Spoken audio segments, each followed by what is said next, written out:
Hello hello साथीहरू, finally फेरि आज हामी एउटा प्लान बनाएका थियौँ ढोरपाटन पुग्नुपर्छ भनेर। आज हामी ढोरपाटन आइपुगेका छौँ। हाम्रो एउटा सपना पुरा भएको छ र यात्रा निकै कठिनपूर्ण थियो, बाटो भुलेर होइन। साथीहरू, आज हामी के अरे उत्तर गङ्गा राम होटलमा हामी चाहिँ बसोबास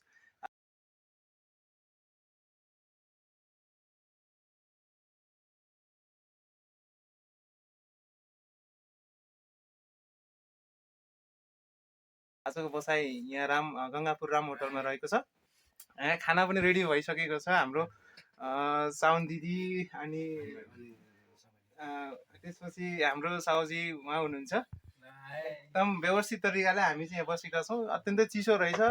आउँदा आउँदै बाटोमा हामीले बरफ पनि भेटायौँ। बरफले अलिकति हामीले भेटाएको थियो होइन, तर पनि सुरक्षित साथ हाम्रो यात्रा चाहिँ सफल भएको छ।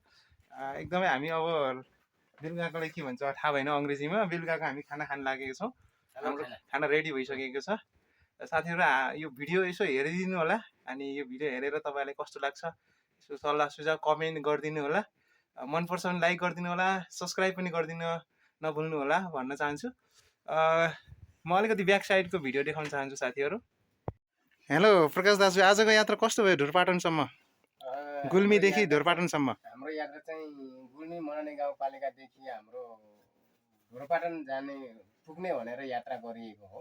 हजुर, हामीलाई बाटो अप्ठ्यारो रहेछ भने त्यति थाहा पनि थिएन। राम्रो बाटो छ भन्ने कुरोलाई हामी कच्चो टाइपमै निस्क्यौँ। हजुर, तर बाटो चाहिँ एकदमै अप्ठ्यारो ढुलो है, त्यो खाल्टाखुल्टी कस्तो कस्तो बाटो रहेछ। त्यो पनि हामी सर्टकट भेटाएनौँ। हजुर, हामी चाहिँ बाटो भुलेर अनि अर्को ठाउँ पुग्ने ठाउँमा अर्को ठाउँ पुगेर टस्तो हाम्रो चाहिँ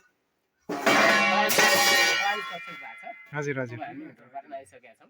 अब आएर पनि हामी बस्ने होटलमा बसेर खाना खाने क्रममा छौँ है त साथी। हस्, धन्यवाद। हेलो प्रेम भट्टिस, के छ?